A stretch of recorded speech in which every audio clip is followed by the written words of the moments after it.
Selamat malam semuanya, perkenalkan nama saya Novianti Lumbantoruan dari kelas 5B1 PGSD Universitas Bayangkara Jakarta Raya. Pada video kali ini saya akan mempresentasikan materi tentang kalor. Mohon disimak ya. Oke, pada slide pertama kita akan membahas fenomena kalor. Kalor merupakan salah satu bentuk energi, oleh karenanya kalor dapat berpindah dari satu tempat ke tempat lain, dari satu keadaan ke keadaan lain. Pada dasarnya, setiap benda atau zat dapat berubah dari satu wujud seperti padat, cair, dan gas ke wujud lain, dan perubahan ini terjadi karena adanya peranan kalor. Umumnya, kalor berpindah dari benda yang suhunya tinggi ke benda lain yang suhunya rendah. Dapat kita lihat diagram di bawah ini. Pada proses mencair, menguap dan menyublin, zat membutuhkan sejumlah kalor, yang artinya ada perpindahan kalor dari lingkungan kepada zat, dan kalor itu sendiri digunakan untuk merubah wujud dari padat menjadi cair, atau dari cair menjadi gas, atau dari padat menjadi gas. Pada proses membeku, mengembun, dan mendeposit, zat melepaskan sejumlah kalor, yang artinya ada perpindahan kalor dari zat kepada lingkungan pada saat terjadinya perubahan wujud. Pada slide kedua, kita akan membahas tentang perpindahan kalor. Kalor dapat berpindah karena adanya perbedaan suhu. Kalor pada suatu benda berpindah dari suatu benda yang suhunya tinggi ke benda lain yang suhunya rendah. Misalnya, pada saat memasak, api mengenai bagian dasar panci akan menyebar ke seluruh bagian permukaan panci dan bahan makanan yang ada di dalam. Berbicara mengenai perpindahan kalor, maka setidaknya ada 3 cara terjadinya perpindahan kalor, yaitu melalui cara konduksi, cara konveksi, dan cara radiasi. Yang pertama ada cara konduksi. Konduksi atau disebut gahantara, yaitu perpindahan kalor melalui suatu zat perantara tanpa disertai perpindahan bagian-bagian dari zat itu. Misalnya, ketika kita memanaskan logam pada salah satu ujung, maka lambat laun ujung lainnya akan menjadi panas karena adanya perpindahan kalor melalui logam tersebut. Kemampuan zat atau benda dalam menghantarkan kalor juga berbeda-beda. Oleh karena itu, kemampuan benda-benda di alam dalam menghantarkan kalor dibedakan ke dalam 2 kelompok. Yang pertama ada konduktor. Konduktor adalah kelompok benda-benda yang mudah menghantarkan kalor, contohnya tembaga, besi, aluminium, dan sejenisnya. Yang kedua ada isolator. Isolator adalah kelompok benda-benda yang sukar menghantarkan kalor, contohnya seperti kayu, plastik, karet, dan sebagainya. Yang kedua adalah cara konveksi. Konveksi yaitu proses perpindahan kalor melalui zat disertai perpindahan zat. Perpindahan kalor secara konveksi hanya terjadi pada zat cair dan gas atau fluida. Perpindahan kalor secara konveksi merupakan juga aliran panas, karena bagian-bagian zat itu terus mengalir selama pemanasan. Misalnya, perpindahan kalor ketika kita memanaskan air, maka kita akan melihat air itu seperti di air. Inilah proses ketika partikel-partikel air yang ada di bawah panas ke atas, sehingga terjadilah perpindahan kalor yang diikuti oleh perpindahan partikel air yang dipanaskan. Ketiga adalah cara radiasi. Radiasi atau pancaran yaitu perpindahan kalor tanpa perpindahan zat perantara. Misalnya pancaran sinar matahari. Panas dari matahari dapat sampai ke bumi walau jarak antara bumi dan matahari sangat jauh. Dan di antara matahari sifat pancaran dari berbagai permukaan benda juga berbeda-beda. Ada yang mudah menyerap dan memancarkan radiasi kalor, dan ada yang tidak mudah menyerap dan memancarkan radiasi. Berdasarkan sejumlah penyelidikan, benda hitam lebih mudah menyerap dan memancarkan kalor. Pada slide selanjutnya kita akan membahas mengenai asal mula kalor. Istilah kalor pertama kali diperkenalkan oleh seorang ahli kimia Prancis, Antoine Laurent Lavoisier, pada tahun 1743 sampai 1790. Mulanya, kalor diartikan sebagai fluida atau zat alir.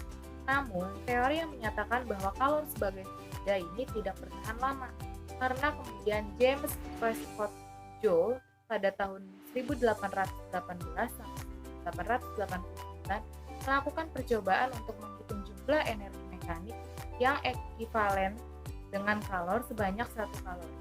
Berdasarkan percobaan tersebut, Joule menyimpulkan bahwa kalor merupakan salah satu energi. Besar energi 1 kalori setara dengan 4,2 joule atau 1 kalori sama dengan 4,2 joule. Sebuah benda yang dipanaskan atau diberi kalor, maka benda tersebut akan mengalami kenaikan suhu. Besarnya kenaikan suhu yang dialami suatu benda yang diberi kalor bergantung pada jumlah kalor yang diterima atau diserap oleh benda dan jenis bendanya itu sendiri. Semakin banyak kalor yang diterima atau diserap oleh benda, semakin besar kenaikan suhu. Adapun kaitannya dengan jenis benda, ada beberapa benda yang membutuhkan sedikit kalor untuk menaikkan suhu. Akan tetapi, ada pula beberapa benda yang membutuhkan kalor yang cukup besar untuk menaikkan suhu.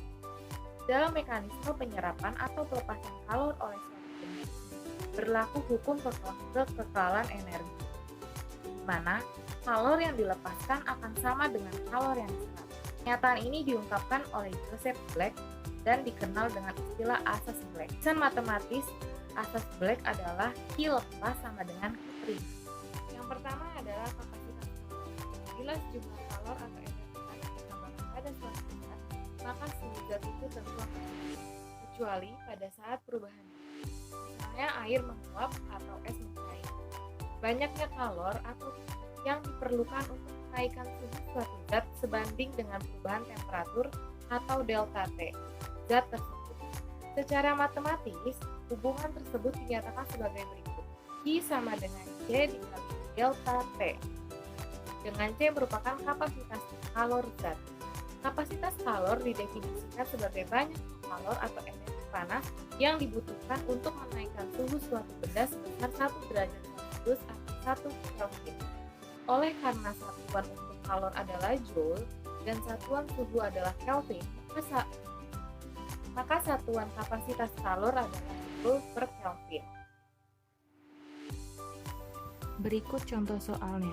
Berapakah banyaknya kalor yang diperlukan untuk menaikkan suhu suatu benda sebesar 15 derajat Celcius bila kapasitas kalor benda tersebut adalah 840 Joule per Kelvin? Penyelesaiannya diketahui C sama dengan 840 Joule per Kelvin, delta T sama dengan 15 derajat Celcius sama dengan 15 Kelvin. Kenaikan suhu dalam Celcius sama dengan Kelvin. Yang ditanya adalah Q atau kalornya. Dapat kita jawab dengan rumus Q sama dengan C dikali delta T sama dengan 840 Joule per Kelvin dikali 15 Kelvin sama dengan 12.600 Joule. Jadi, kalor yang diperlukan untuk menaikkan suhu benda tersebut adalah 12.600 Joule. Kedua adalah kalor jenis. Kalor jenis suatu zat didefinisikan sebagai banyaknya kalor yang diperlukan untuk menaikkan suhu 1 kg zat itu sebesar 1 derajat Celcius atau 1 Kelvin. Atau dengan kata lain, banyaknya kalor atau Q yang diperlukan untuk menaikkan suhu suatu zat sebanding dengan perubahan temperatur atau delta T dan massa atau M zat tersebut.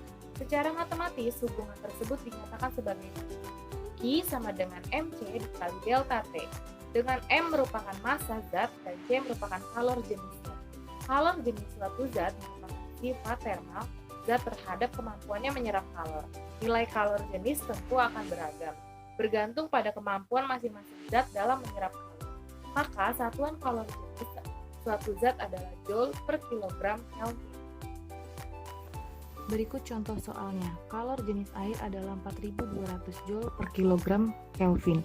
Berapakah kalor yang diperlukan untuk menaikkan suhu 2 kg air sehingga suhunya naik dari 27 derajat Celcius menjadi 45 derajat Celcius? Penyelesaiannya diketahui C sama dengan 4.200 Joule per kilogram Kelvin, M sama dengan 2 kg dan delta T sama dengan 45 derajat Celcius dikurang 27 derajat Celcius sama dengan 18 derajat Celcius sama dengan 18 Kelvin. Yang ditanya adalah Q atau kalornya.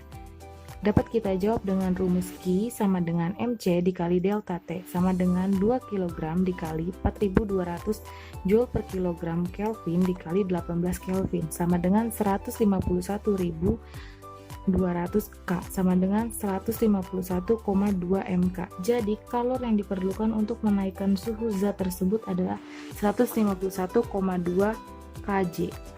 Yang ketiga adalah kalor laten. Tidak semua kalor berguna dalam menaikkan suhu. Ada juga kalor yang digunakan zat untuk berubah wujud. Kalor yang digunakan suatu zat untuk berubah wujud dinamakan kalor laten. Besarnya kalor yang diperlukan pada perubahan wujud suatu benda dinyatakan oleh persamaan berikut. I sama dengan M dikali L, dengan L merupakan kalor laten.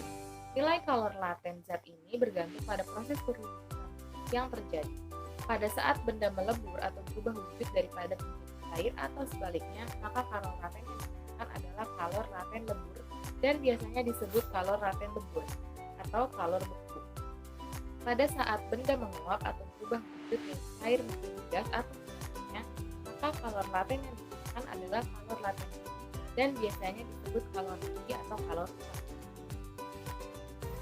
Berikut contoh soalnya. Tentukan berapa banyak kalor yang diperlukan untuk melebur 1 kg besi yang mula-mula bersuhu 10 derajat Celcius bila diketahui titik lebur besi adalah 1300 derajat Celcius. Kalor jenis besi 4,6 dikali 10 pangkat 2 Joule per kilogram derajat Celcius. Dan kalor lebur besi 30 kal per kilogram. Penyelesaian diketahui M sama dengan 1 kg, C sama dengan 4,6 dikali 10 pangkat 2 Joule per kilogram derajat Celcius, T1 sama dengan 10 derajat Celcius, T2 sama dengan 1300 derajat Celcius atau titik lebur besi, L sama dengan 30 kal per kilogram, sama dengan 1,26 dikali 10 pangkat 5 Joule per kilogram. Yang ditanya adalah Ki atau kalornya.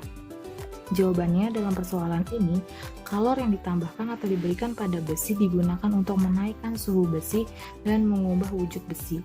Yang pertama, kita cari banyaknya kalor yang diperlukan untuk menaikkan suhu besi dari 10 derajat Celcius hingga 1300 derajat Celcius.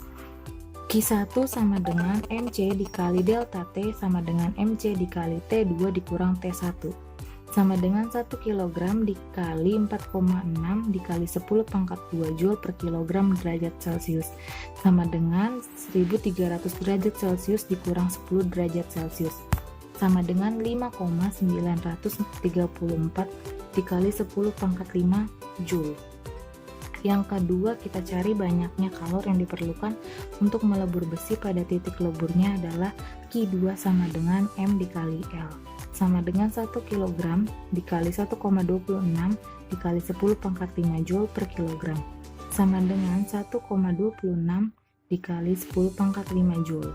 Yang ketiga, kita cari banyaknya kalor yang diperlukan untuk meleburkan besi dari suhu 10 derajat Celcius hingga 1300 derajat Celcius adalah Q sama dengan Q1 ditambah Q2 sama dengan 5,934 dikali 10 pangkat 5 ditambah 1,26 dikali 10 pangkat 5 Joule sama dengan 5,934 ditambah 1,26 dikali 10 pangkat 5 Joule sama dengan 7,194 dikali 10 pangkat 5 Joule sama dengan 719,4 kJ.